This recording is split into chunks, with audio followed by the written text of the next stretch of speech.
ಟಿವಿ9ಗೆ ಮತ್ತೊಂದು ಹೆಮ್ಮೆಯ ಒಂದು ಕ್ಷಣ ಅದೇನಂತ ಹೇಳಿದ್ರೆ ಬಡ ಕುಟುಂಬದ ಕಣ್ಣೀರನ್ನ ಇವತ್ತು ಟಿವಿ9 ಒರೆಸಿದೆ. ಸ್ಕ್ಯಾನಿಂಗ್ ಸಿಗದೆ ಪರದಾಡ್ತಾ ಇದ್ದವರಿಗೆ ಟಿವಿ9 ನೆರವು ನೀಡಿತು.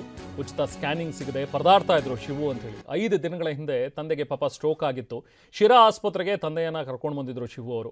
MRI ಮಾಡಿಸುವಂತೆ ಡಾಕ್ಟರ್ ಹೇಳಿದ್ರು. ಸ್ಕ್ಯಾನಿಂಗ್ಗೆ 5,000 ಪಾವತಿ ಮಾಡಿ ಅಂತಲೂ ಕೂಡ ಸೂಚಿಸಿದ್ರು. ಅಧಿಕಾರಿಗಳ ಸಹಿ ಪಡೆದೇ ಇದ್ರು ಸ್ಕ್ಯಾನಿಂಗ್ ಸಿಗ್ತಾ ಇರಲಿಲ್ಲ. ಸೊ ಶಿರಾದ ಶಿವು ಸಂಕಷ್ಟಕ್ಕೆ ನೆರವಾಯಿತು ಟಿವಿ9. ಕೂಡಲೇ MRI ಸ್ಕ್ಯಾನಿಂಗ್ಗೆ ಅವಕಾಶವನ್ನು ಕಲ್ಪಿಸಿಕೊಟ್ಟಿದ್ದಾರೆ. ಸೊ ಟಿವಿ9ಗೆ ಧನ್ಯವಾದ ತಿಳಿಸಿದ್ದಾರೆ ಶಿರಾದ ನಿವಾಸಿ ಶಿವು. ಓಡಾಡಿವಿ, ಅದಾಗಿರಲಿಲ್ಲ. ನೀವು ಮೇಲ್ಗಡೆ ಎಲ್ಲ ಹೋಗಿ ಇದು ಮಾಡ್ಕೊಂಡು ಲಾಸ್ಟ್ ನೀವು ಟಿವಿ9 ಬಂದು ಒಳಗಡೆ ಹೋಗಿ ರಿಕ್ವೆಸ್ಟ್ ಕೊಟ್ಟಿದ್ದಕ್ಕೆ ಇವಾಗ ಮಾಡ್ತೀವಿ ಅಂತ ಹೇಳಿದ್ದಾರೆ. ಥ್ಯಾಂಕ್ಸ್ ಸರ್ ನಿಮಗೆ. ಒಳಗಡೆ ಏನು ಹೇಳಿದ್ರು ಮಾಡ್ತಾರೆ ಸರ್.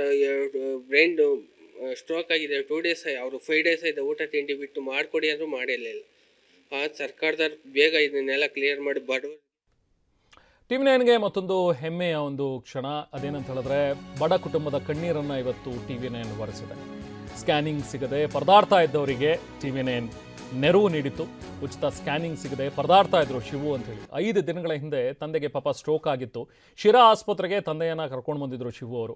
MRI ಮಾಡಿಸುವಂತೆ ಡಾಕ್ಟರ್ ಹೇಳಿದ್ರು. ಸ್ಕ್ಯಾನಿಂಗ್ಗೆ 5,000 ಪಾವತಿ ಮಾಡಿ ಅಂತಲೂ ಕೂಡ ಸೂಚಿಸಿದ್ರು. ಅಧಿಕಾರಿಗಳ ಸಹಿ ಪಡೆದೇ ಇದ್ರು ಸ್ಕ್ಯಾನಿಂಗ್ ಸಿಗ್ತಾ ಇರಲಿಲ್ಲ. ಸೊ ಶಿರಾದ ಶಿವು ಸಂಕಷ್ಟಕ್ಕೆ ನೆರವಾಯಿತು ಟಿವಿ9. ಕೂಡಲೇ MRI ಸ್ಕ್ಯಾನಿಂಗ್ಗೆ ಅವಕಾಶವನ್ನು ಕಲ್ಪಿಸಿಕೊಟ್ಟಿದ್ದಾರೆ. ಸೊ ಟಿವಿ9ಗೆ ಧನ್ಯವಾದ ತಿಳಿಸಿದ್ದಾರೆ ಶಿರಾದ ನಿವಾಸಿ ಶಿವು. ಓಡಾಡಿವಿ, ಅದಾಗಿರಲಿಲ್ಲ. ನೀವು ಮೇಲ್ಗಡೆ ಎಲ್ಲ ಹೋಗಿ ಇದು ಮಾಡ್ಕೊಂಡು ಲಾಸ್ಟ್ ನೀವು ಟಿವಿ9 ಬಂದು ಒಳಗಡೆ ಹೋಗಿ ರಿಕ್ವೆಸ್ಟ್ ಕೊಟ್ಟಿದ್ದಕ್ಕೆ ಇವಾಗ ಮಾಡ್ತೀವಿ ಅಂತ ಹೇಳಿದ್ದಾರೆ. ಥ್ಯಾಂಕ್ಸ್ ಸರ್ ನಿಮಗೆ. ಒಳಗಡೆ ಏನು ಹೇಳಿದ್ರು ಮಾಡ್ತಾರೆ ಸರ್. ಬ್ರೈನ್ ಸ್ಟ್ರೋಕ್ ಆಗಿದೆ, 2 ಡೇಸ್ ಅವರು 5 ಡೇಸ್ ಆಗಿದೆ. ಊಟ ತಿಂಡಿ ಬಿಟ್ಟು ಮಾಡಿಕೊಡಿ ಅಂದರೂ ಮಾಡಿರಲಿಲ್ಲ. ಸರ್ಕಾರದವ್ರು ಬೇಗ ಇದನ್ನೆಲ್ಲ ಕ್ಲಿಯರ್ ಮಾಡಿ ಬಡವರು